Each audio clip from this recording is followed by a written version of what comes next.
Hello అండి, welcome to our channel. ఈ video వచ్చేసి పుట్లవల్లి దగ్గర మామిడిపళ్ళ గ్రామం అని ఉంది. అది మా అత్తయ్య వాళ్ళ ఊరు. అక్కడ చాలా మహిమగల అమ్మవారు వీరమ్మ తల్లి. అయితే ఆ అమ్మవారికి అక్కడ గుడి విగ్రహ ప్రతిష్ఠ అయితే చేస్తున్నారు. ఆ వీడియో షేర్ చేస్తున్నాను.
పక్కకి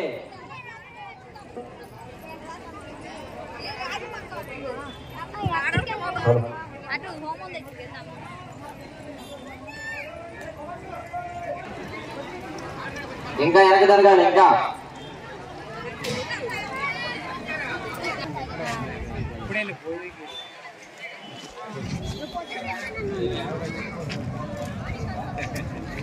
పూజా కార్యక్రమాలు 3 రోజులు నిర్వహించారు. హోమాలు పూజలు చేశాక 3వ రోజు ఇలా విగ్రహ ప్రతిష్ఠ కార్యక్రమం అయితే చేశారు. కలశాలతో అమ్మవారి విగ్రహ ప్రతిష్ఠ చాలా బాగా జరిగింది. అసలు చాలామంది వచ్చారు. ఆ ఊరి కుటుంబ సభ్యులు కానీ బంధువులు కానీ చుట్టుపక్కల గ్రామాల వారు కానీ అట్లా చాలామంది వచ్చారు. చాలా బాగా జరిగింది. అయితే విగ్రహ ప్రతిష్ఠ కార్యక్రమం అంతా అయిపోయాక ఇలా సరదాగా అందరూ అప్పుడప్పుడే కలుస్తారు కదా, అలా మా అత్తయ్య వాళ్ళ ఊళ్ళో వాళ్ళందరూ కలిసేటప్పటికి అందరూ ఇంకా మాట్లాడుతూ ఉన్నారు. ఇంకా కబుర్లు చెప్పుకున్నాక మేమైతే భోజనాలు చేసేసి వచ్చాము. ఈ అమ్మవారికి వచ్చేసి గోరింటాకు అంటే చాలా ఇష్టం. అమ్మవారికి ఇంకా వేరే ఏమీ కాదు, గోరింటాకు అంటే చాలా ఇష్టపడితే అమ్మవారు చాలా మహిమగల అమ్మవారు. అమ్మవారికి ఇంకా ఉగాది పండగ తర్వాత అదే శ్రీరామనవమి అయిన తర్వాత వచ్చే శుక్రవారం ప్రతి సంవత్సరం సంబరాలు నిర్వహిస్తారు.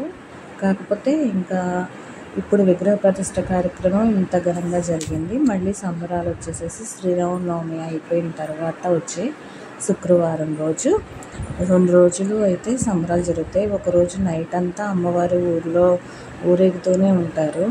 ప్రభలు బాగా వస్తాయి. అమ్మవారి సంబరాలకల్లా బాగా ప్రభలు ఇంటింటికి ఆగుతూ చాలాసేపు ఆగుతూ వెళ్తాయి. చాలా చిన్న ఊరు అది, చాలా బాగుంటుంది నైట్ అంతా కూడా. అసలు అమ్మవారికి ఏదన్నా మనం కోరిక మొక్కుకొని గోరింటాకు పెడితే అమ్మవారు అయితే చాలా సంతోషిస్తారు. ఇక్కడ ఆ రోజు విగ్రహ ప్రతిష్ఠ కాబట్టి గోరింటాకు అయితే ఇంకా పెట్టడం కుదరలేదు. కాకపోతే మేము తీసుకుని వెళ్ళాం కాబట్టి అక్కడ అమ్మవారి విగ్రహం పక్కన తమలపాకులు పెట్టేసి తమలపాకులో పెట్టాము అందరం కలిసి. ఇంకా అయిపోయాక పూజలు అన్నీ అయిపోయాక ఇలా అందరం కలిసి ఇంకా భోజనానికి అయితే బయలుదేరాము. అమ్మవారి దగ్గర అసలు చాలా జనం వచ్చారు. బాగా ఖాళీ లేదు అసలు, చాలామంది ఉన్నారు భక్తులు. అయితే 3 రోజులు చేశారు పూజలు. ఫస్ట్ 2 రోజులు హోమాలు పూజలు అలాంటివి కార్యక్రమాలన్నీ నిర్వహించి 3వ రోజు కలశాలతో ప్రతిష్ఠించారు. తర్వాత ఇంకా ఇలా అందరం భోజనాలు చేసేసి వస్తూ దారిలో అయితే సమ్మర్ కదా, ఇట్లా సోడా తాగుదామని అయితే ఆగాము రిలాక్స్గా ఉంటాని. ఇంకా అందరం కలిసి ఇంకా కాసేపు అక్కడ సోడాలు తాగుతూ చాలా ఇంకా జోకులు వేసుకుంటూ ఇంకా అక్కడ ఆగిపోయాం అనమాట చాలాసేపు. ఇంకా డ్రింక్స్ అంటే ఎప్పుడు థమ్స్అప్లు ఇవి తాగుతూనే ఉంటాం కాబట్టి ఎందుకని ఇంకా లెమన్ సోడా అయితే తీసుకున్నాము. లెమన్ సోడాలో చెక్క, సబ్జాలు, సుగంధ ఇవన్నీ వేస్తారు కదా, అలా తీసుకొని అందరూ ఇలా కూర్చొని సరదాగా తాగుతూ కబుర్లు చెప్పుకున్నాం. అక్కడ కూడా చాలా బాగుంది. ఇలా అందరూ మా అన్నయ్య అనమాట, వాళ్ళందరూ మరదళ్ళు అవుతారు అన్నయ్యకి, మా ఆడపడుచులు అందరూ కలిసి ఇంకా అన్నయ్య ఇక్కడే ఉన్నాడని ఇంకా ఆయన అయితే ఆట పట్టిస్తున్నారు. ఇంకా ఎక్కడ కలిసినా మా బంధువులు మేమందరం ఇంతే సరదాగా ఉంటాము.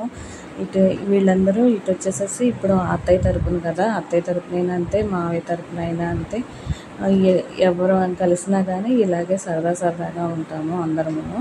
ఇంకా అందరూ సోడాలు తాగేసేసి ఎంజాయ్ చేసాక ఇంకా కారుల్లో అయితే ఎక్కేసేసి ఇంకా మా ఇంటికి అయితే వచ్చేసి మా ఇంటి దగ్గర ఇంకా నైట్ డిన్నర్ చేశాక ఇంకా ఎవరికి వాళ్ళు ఇంటికైతే బయలుదేరేసి వెళ్ళిపోయారు.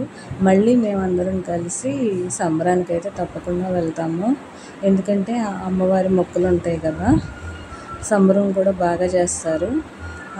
అక్కడ కూడా చాలా సరదాగా అనిపిస్తుంది. అమ్మవారి మొక్కులు తీర్చుకొని నైట్ అంతా అలా తిరుగుతూ ఉండేవాళ్ళం ఎప్పుడు. కాకపోతే ఈసారి నైట్ అలా కుదురుతుందో లేదో కానీ, కాకపోతే సంబరానికి అయితే అందరం కలిసి తప్పకుండా మళ్ళీ అందరం కలిసి వెళ్తాము. అమ్మవారు అందరినీ చల్లగా చూడాలని అయితే నేను కోరుకుంటున్నాను.